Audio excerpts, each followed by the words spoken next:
ED তার আইনত অধিকার বলে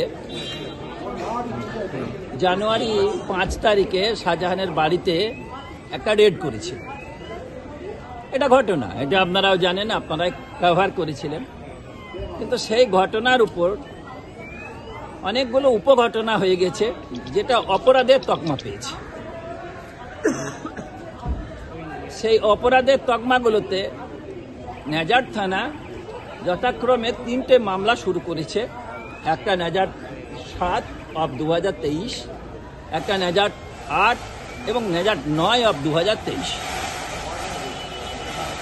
এখন বিষয় হচ্ছে আমরা এখনো পর্যন্ত যা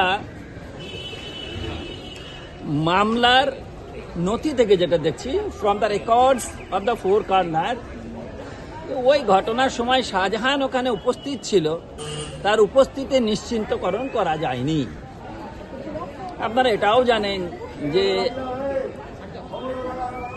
এনফোর্সমেন্ট ডিরেক্টরেট ওই সমস্ত বিষয়গুলোই তদন্ত করেন যাতে ওনাদের শিডিউল অনুযায়ী গ্রাহ্য হয়েছে যে অপরাধগুলো থেকে অপরাধের অর্জিত টাকাগুলোকে।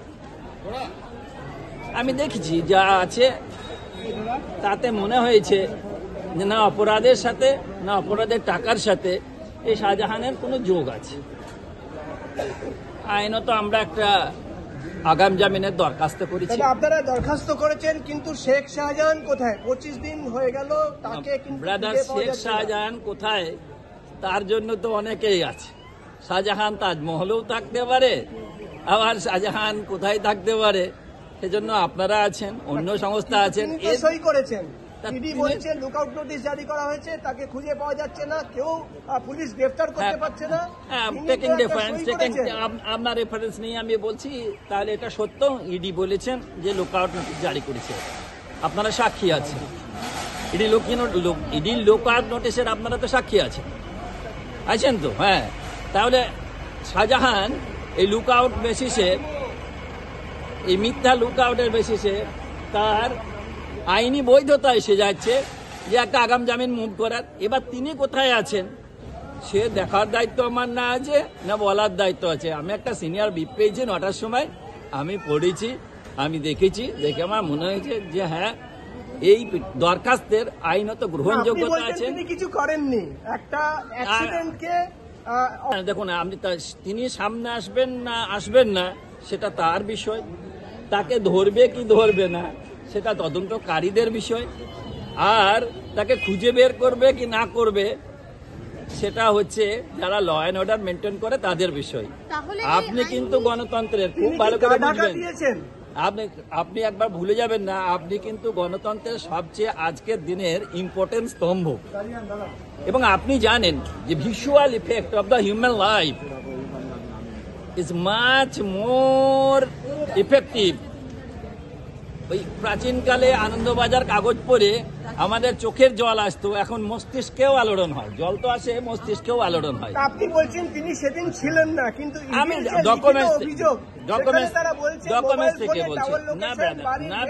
না ব্রাদার, ইডি ডকুমেন্টস থেকে আমরা যা পেয়েছি, সেখান থেকে যা দেখছি, ইডির ডকুমেন্টসে বলেছে যে অ্যাট দ্য টাইম অফ সার্চের সময় পরিবারের মহিলারা ছিলেন, মহিলাদের চলাফেরা করতে দেখেছি। দেখুন, সব সময় আপনাকে এখন তো ধারণার উপরে আমি মামলা করেছি, আসুক না ওদের বক্তব্য ক্লিয়ার। নো কোয়ার্সিভ অ্যাকশনের একটা আবেদন জানিয়েছিলেন, সেটা কিন্তু দেওয়া হলো না। দেখুন একটা কথা হচ্ছে কি, নো কোয়ার্সিভের প্রভিশন বোধহয় 438-এ নেই। আমি কোয়ার্সিভ বলতে চাইনি, আমি বলেছি যে ইন্টারিম বেল আপনি দেন। উনি বললেন যে মেরিট না কনসিডার করে ইন্টারিম বেল বোধহয় দেওয়া যাওয়া ঠিক হবে না।